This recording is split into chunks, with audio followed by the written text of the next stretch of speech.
Assalamualaikum warahmatullahi wabarakatuh. Halo Sobat Belajar, kali ini kita akan berbagi informasi, kita akan belajar bersama bagaimana cara mengisi formulir model A daftar pemilih untuk tugas Pantarlih. Langsung saja kita bahas yang pertama, cara mengisi formulir model A daftar pemilih. Nah, yang pertama kita pahami dulu ya. Nanti kita sebagai Pantarlih itu nanti kita akan mendapatkan peralatan kerja dari PPS tempat berupa model A daftar pemilih seperti ini. Nah, ini merupakan daftar pemilih dari pusat ya. Nah, Pantarlih itu nanti tugasnya adalah mencocokkan data yang ada di pusat dengan data yang real atau kenyataan di lapangan seperti apa.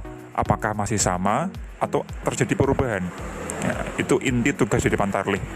Nah, cara melakukan coklit dan mengisi formulirnya yaitu adalah ketika misalkan kita menemukan di model A daftar pemilih itu ada nama pemilih yang tidak memenuhi syarat.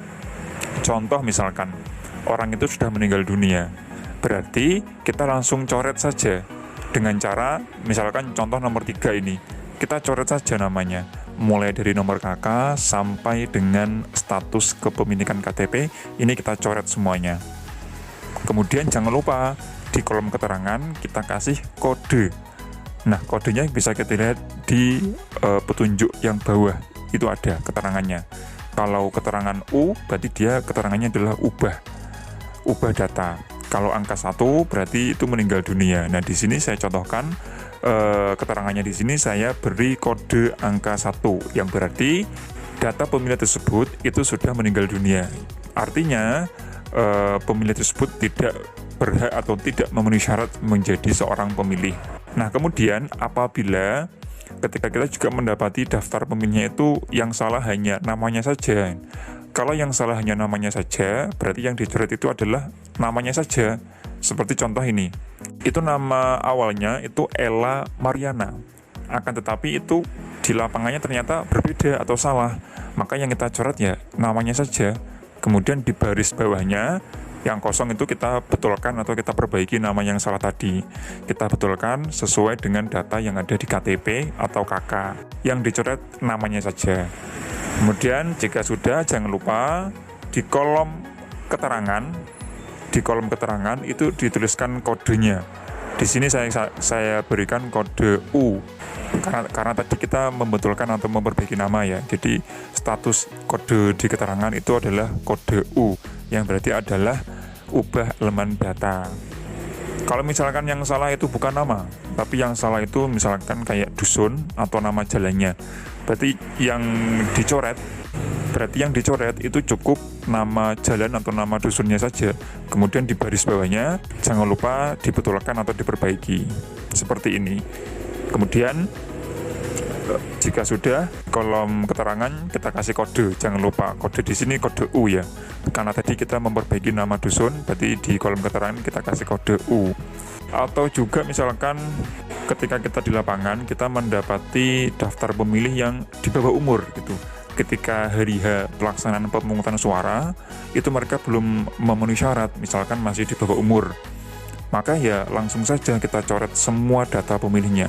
Misalkan contoh nomor 9, ini kita coret saja mulai dari nomor KK sampai dengan status kepemilikan KTP, ini kita coret semua dan kita kasih kode keterangan di sini. Nah, di sini kodenya itu angka 3 yang berarti itu artinya adalah di bawah umur, sehingga nanti pemilih tersebut tidak memenuhi syarat untuk menjadi seorang pemilih. Nah, jadi seperti itu ya Sobat Belajar.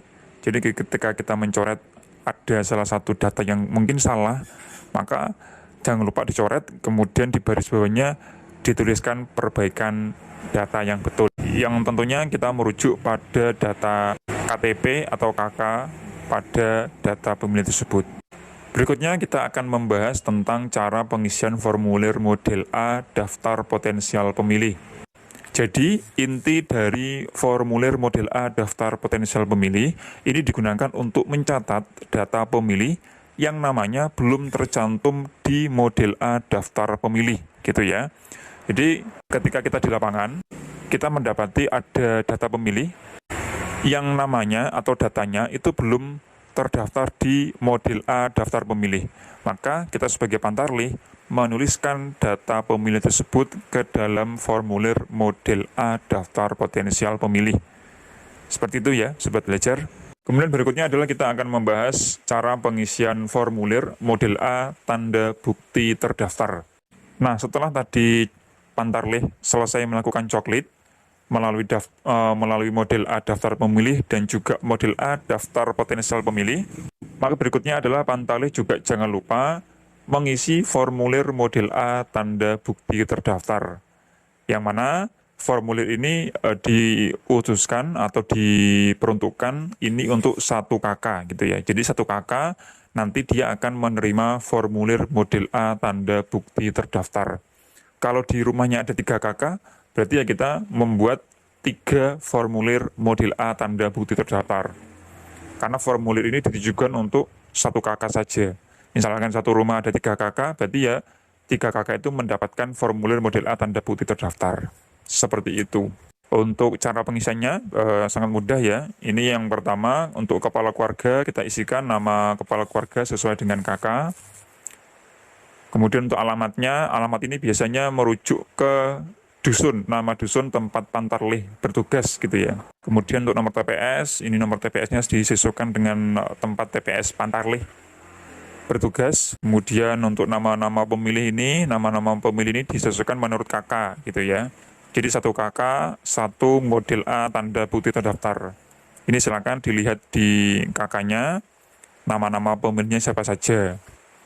Kemudian ditandatangani, ini juga diisi nama dusun gitu ya, di dusun tempat Pantarlih bertugas. Kemudian tanggal, ini berarti tanggal berapa Pantarlih itu melakukan coklit gitu ya. Kemudian juga sudah, jangan lupa diberikan paraf untuk kepala keluarga dan juga untuk Pantarlih. Nah, sedikit informasi Sobat Belajar, untuk model A tanda bukti terdaftar ini itu terdapat 2 bagian ya, atas dan bawah. Yang mana itu nanti dipotong, 1 untuk KK data pemilih, yang satunya itu sebagai arsip dari Pantarlih. Jadi jangan lupa ya Sobat Belajar.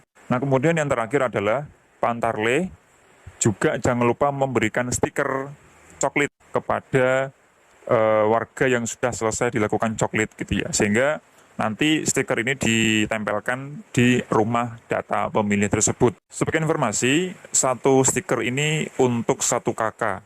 Sehingga nanti kalau 1 rumah itu ada 3 KK, maka Pantarlih nanti juga akan memberikan 3 stiker. Gitu ya. Jadi 1 stiker untuk 1 KK. Nah, Sobat Belajar, cukup sekian informasi kali ini. Semoga bisa bermanfaat. Saya akhiri. Assalamualaikum warahmatullahi wabarakatuh.